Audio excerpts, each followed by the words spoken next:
one of our MIEE Fellows that I mentioned earlier, Jerome Nogues, who's going to be talking about developing successful linguists. Jerome, I saw you come into the room. If you'd like to take over the screen, and over to you. Thank you very much. No pressure coming after Mark Sparble, really. Yeah, no pressure, no.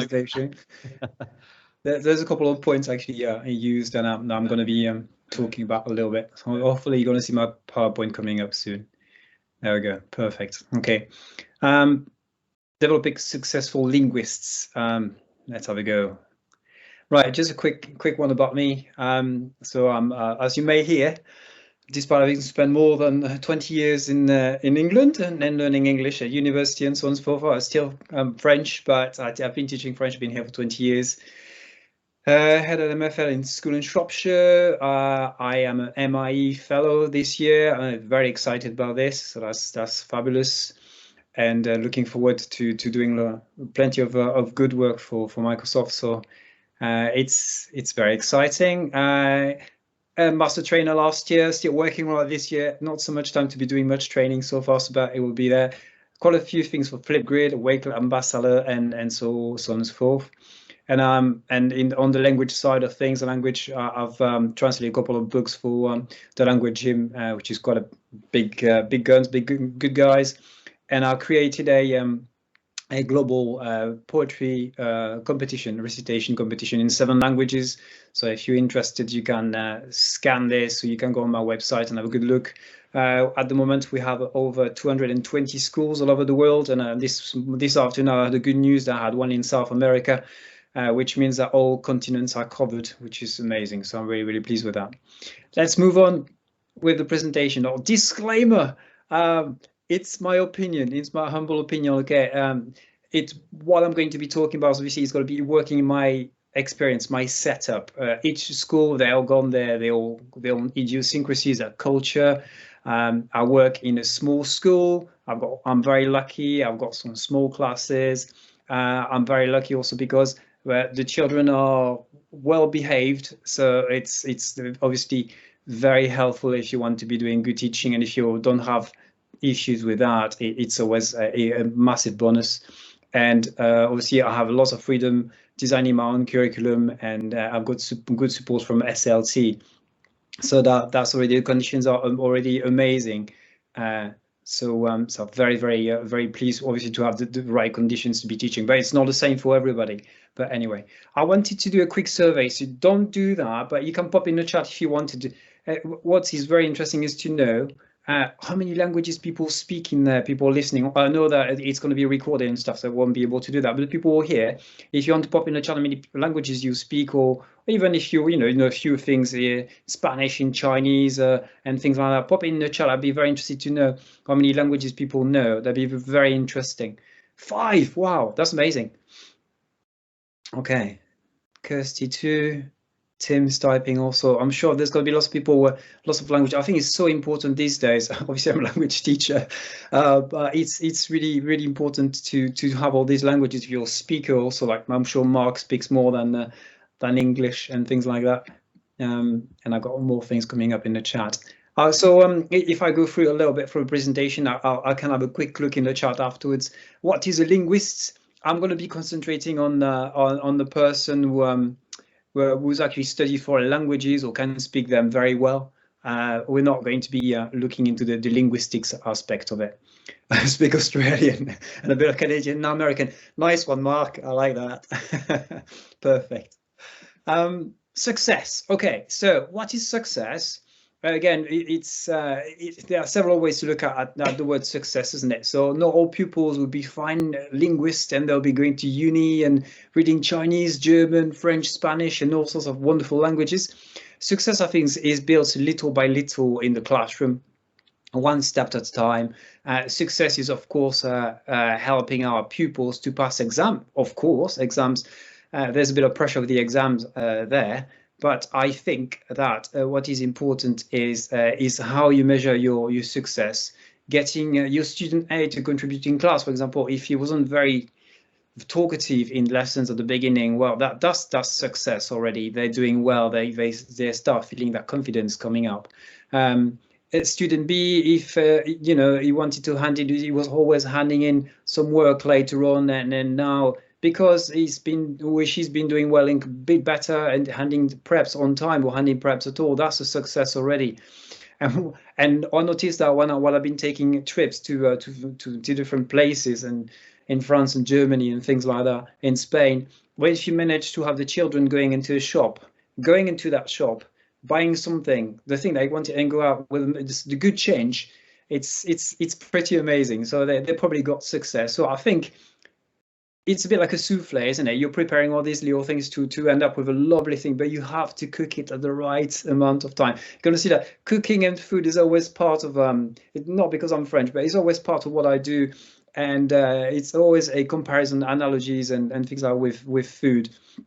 So I think it's really important to make the classroom a safe area, safe environment. Like Mark was saying earlier on, you need to have that safe environment for the people to be able to learn something, and they need to feel that they're going to be looked after. They need to feel that they can make mistakes, and I think that's so important. I can make mistakes, especially in languages. You know, you're going to make mistakes all the time, so I think it's really important. Success for all, absolutely. It's got to be success for all. Okay, method. Everybody has got a different way of teaching, whatever your background is, whatever works for you. People have got certain ways of thinking. I'm not going to be trying to preaching the way I do, because everything is very different. And what I do myself is, a couple of years ago, I've discovered something called EPI, which is called extensive processing input. It was so it was written or created by Gianfranco Conti, which is an excellent communicative language teaching method, and it really works very well for me and for lots of people who are working with that method. And it's all about communication. It's all about fulfill the real communication task, than focus on teaching single words. We work on sentence builders and things like that, which I think you work in chunks, and it's probably gives more confidence. Working with sentence builders gives a lot of confidence to children, to pupils. So it's based on research on cognitive load, the forgetting rates, and phonological constraints and working memory, and I think it's really important. It follows a pattern called Mars ears. But if you want to know a bit more, just pop onto the internet, and I'm sure you're going to find EPI, Gianfranco Conti. That book is amazing, Breaking the Sound Barrier by Gianfranco Conti and Steve Smith. Steve Smith also is a mine of EPI. Yeah, EPI. He's a mine of good advice. He's a very knowledgeable, lovely person, and puts some stuff on Twitter all the time. And he's a wonderful teacher. I think he teaches people. Upgrade. Yeah, a little bit crushing. Yeah, of course. Yeah, but it's good. Obviously, I don't use only that. You have to do lots of things on the side, but I like working that way, and I think it worked out really well for the children in my class.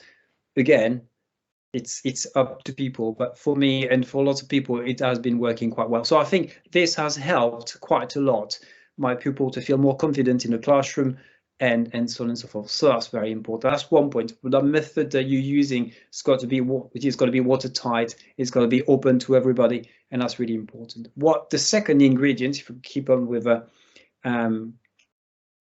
second ingredient is culture. I think teaching culture via music, cinema, literature, cooking. I love teaching cooking in French and trying to do some stuff with that. I'll show you a little bit I do. Poetry, obviously, that's my deal at the moment. I love poetry, and I think what I remember from school is all little songs I've been learning in class when I was 10, 9, 8, 7 years old. And I don't especially remember all the stuff I've been doing in class, but I still remember the songs. I remember this, I remember that from learning poems, learning songs and things. And I think doing this will help them out to be more successful. Poetry. And to make languages real, you have to make it also to keep the motivation up and create curiosity. And I think curiosity, if you're curious about something, you're going to be luckily, if you have access to the internet, going and finding some lovely things. There are some nasty stuff on the internet, but there's also wonderful, wonderful things around. So you have to embrace people's difference, culture. French is not only spoken in France, so there are 29 francophone countries in the world, and I think that's really important to, when you're teaching the language, to show that, you know, different countries embrace different things. So they speak French, yeah. There are lots of countries in Africa, for example, speak French, and they've got different things to show. Same for Spanish. 20 countries with different cultures of they speak Spanish too, and I think that's super important to show the difference. So open that window to them and see that. This is the type of thing I've been doing with my lot, and that was during lockdown. They were home, and we had a bake-off, and I created a Wakelet collection, and they all did the stuff. We were doing a live cooking, which was amazing. I could see them in the kitchen, and they were doing some pancakes and stuff. And I was lots of. I think they all felt that they had doing something worthy. Not only they were eating something, but they were learning French at the same time, because they had the ingredients in French. They had to follow the recipe. And that was a lot of fun. They really enjoyed that. I enjoyed it too. And putting the fine. Obviously, I'm only showing you the nice ones there. There were some pretty rubbish ones, but that was. These are the nice ones. That's usually what happens. You show the nice stuff, not always the other stuff. And obviously technology. All right, tech is obviously amazing. Obviously, it's all about tech. Microsoft has been fantastic. I've been using Microsoft, so I'm going to be just speaking briefly on the big hitters. They're obviously on the left-hand side. You have Flipgrid. I use a lot of Flipgrid. Who doesn't use Flipgrid these days? Flipgrid is fantastic. I use it a lot. I'm going to be using it a lot for my poetry competition. Why is that? Because I'm going to have 220 schools time. 3 videos per language. I'm probably going to end up with 3,000 or 4,000 videos up. So Flipgrid, it needs to be there to be holding all these videos for me. By the way, I'm not going to be judging all of it. Luckily, I've got some lovely people to do that for me. Wakelet is where I put all my poems for the competition, but it is also a place where I keep everything. Where I keep all my stuff, where the children, so I've got little classes. I create some collaboration exercises to do on Wakelet. It works out well. And the Mighty Immersive Reader, again, is wonderful in terms of when they have to be learning their poems. Again, they're going to be using Immersive Reader in this case to be listening to the poem spoken to them, and they can stop it at the right time and listen again, speaking it nicely by AI. So that's great. I'm using also these guys here, which I think are pretty amazing. I don't know if I have time to go through all these other sentence builders. If I have a very quick one on sentence builder, I would like to show you what it looks like. Language Gym is also the same, it's quite good. But at the moment, this is something great, and I'm going to have to, I've just clicked on the link. You can still see my slide. I'm going to have to go back and see if I can share that screen now. Luckily, I've got my phone next to me, so I can change it. Windows, and I would like to show that one. I can see that you can see it. That's great. Okay. If you believe in sentence builders, this is an amazing platform, not only because you have access to lots of stuff. You can create your own sentence builder. If you don't know what's a sentence builder, what really helps the children, I can show you some examples here very quickly. If I was going to resources, that'd be better. They've got plenty of languages. Let's go into Italian, for example, or change instead of talking about French or Spanish. And this is what it looks like. Okay, and you have your chunks here and there, and after you have tons of exercises. We're going to be working on the right and the left. You can do wonderful assignments. You can print it off. You can create hundreds of sentences with these also. When you create your own exercises, and this is my go-to thing at the moment. It is pretty amazing. So I'll stop sharing this, and I'm going to go back onto my presentation. Language Gym is the same. It's really good. Go back to my window. Apologies, PolyMAT. Here it is. Language is also fantastic, and so are the other. I really like the other. I should be going faster that way. Sorry, apologies about that.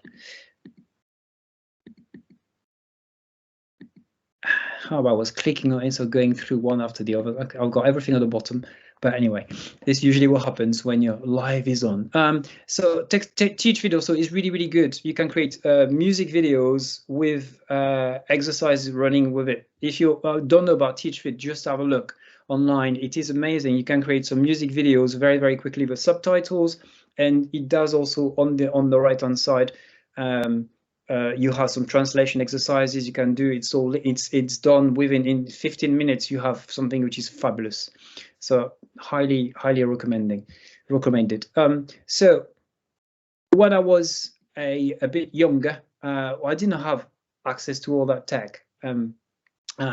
I started learning English at school, but before that, I have no idea why, but I had a passion for English, and I started listening to the Beatles in my yeah, I've got some claps for that. My uncle's basement. It wasn't there. It was a long time. I learned English through that. Lots of English through that. But also, I was watching TV late when I was 10, starting from 10 on Tuesday evening. Why is that? Because on Wednesday in France we didn't have school, so there were some programs on TV, and my parents were not too bothered, and they were just leaving me do whatever I wanted to do. So I watched some B movies in English, subtitles and stuff, sci-fi, black and white, funny stuff. But you immerse yourself into this, and it's really exciting. And these days, I think with tech, it is amazing all the things that they can actually do. You can go on websites, you can go on YouTube. There are so many things that what are there to actually help you out. I can see that. You don't really see my screen at the moment, or can you? Well, unless my phone is not working properly. Can you see my last slide by any chance? Can anyone tell me anything? Kirsty is rushing to my rescue. Yeah, I can see a cross and bush or something. I'm reaching the end. I don't want to bother you with everything. All in all, perfect. This is what you need. This is a recipe, I think, for learning languages. You need to have something. The final product is actually this.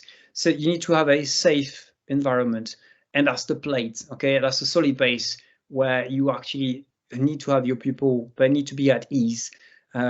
It's important for language learning, I think. Yeah, and I think primary school is where people should be starting teaching languages, to start getting the children to be aware of the things around them. And obviously some of the children in different areas, they come with different backgrounds. They come from Poland, they come from Portugal, they come from all different places. And I think it's important that they feel safe to try to speak whatever language, but learning a different language also on top of English, what they have to do is also an added value to their culture, to their learning. A method which works for you and for the pupil, I think it's got something which is important.